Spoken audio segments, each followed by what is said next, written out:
this headline actually means, understanding what to expect because of this, and really give you a breakdown into how this impacts mortgage rates and the housing market. If you haven't met, my name is Chelsea Winstead. I am a home financing strategist and a mortgage broker.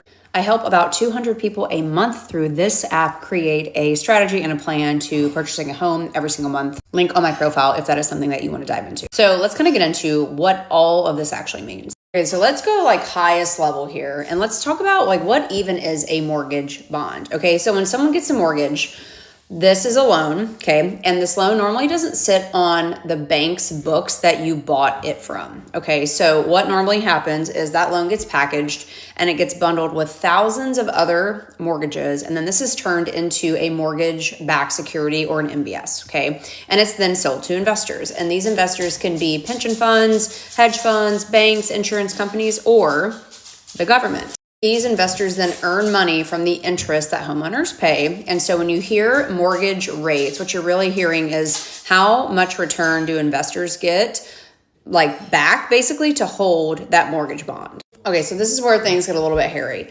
Mortgage rates actually tend to move in the opposite direction of a mortgage bond. Okay, so when bonds are in demand, the prices of those bonds go up, but then actually the yields go down. So mortgage rates fall when they're in demand.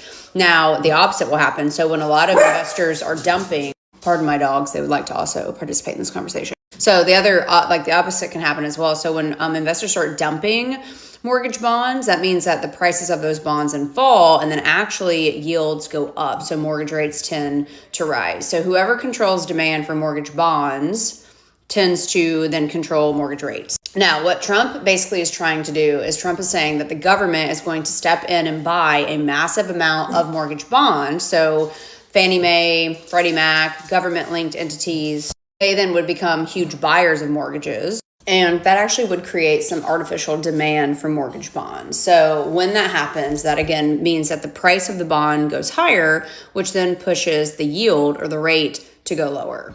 So it's like a little bit of market manipulation. Okay, so the reason why this can work in the favor of lowering rates is the following.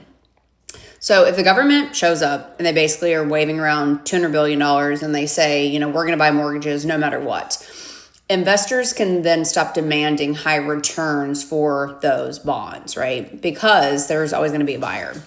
This essentially can stabilize and lower rates. Now, the flip side to this, to explain, a lower rate doesn't always necessarily mean cheaper housing, because here's what this is like a trickle-on effect.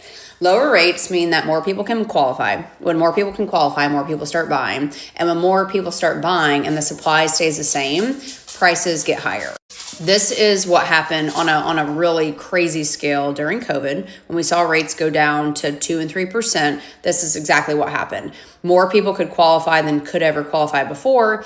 More buyers were ready to buy. There were no additional homes, like not a massive amount of homes suddenly appeared on the market.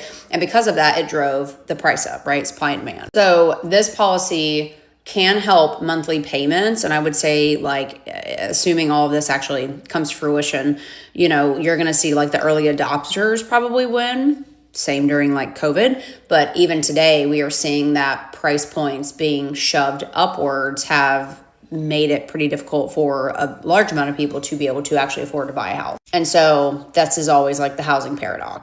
Obviously, though, if you're looking to buy a house in 2026, this announcement is what it's meant to do and designed to do is to support housing, stabilize the mortgage market, and to prevent rates from spiking, even if the economy is technically weak. However, it does not fix, you know, the supply issue that we tend to have. It doesn't solve inventory shortages. So this overall move, what I would probably, you know, assuming again this all plays out, would expect to see is early adopters of jumping essentially in to purchase before the frenzy begins are going to be the ones that win. Those that wait, kind of similar to what we're seeing now, may unfortunately pay much higher premiums for houses than maybe they would if they would have purchased earlier on. But as always, though, you know, if you've, you know, a bell curve, like pretty much anything, you have early adopters, you have then when most people adopt, and then you've got like the late adopters. Early adopters do tend to, in these situations, essentially get the most bang for their buck. So hopefully this is a a little bit of an easier explanation on what exactly this announcement means, the intention behind it, and then potentially some of the possible backlash of that. As always, if you have any questions, my comments are always open, and I am always here to try to give you the explanation into what is going on, why it's going on, and the impact that it will have on you as a home buyer in 2026.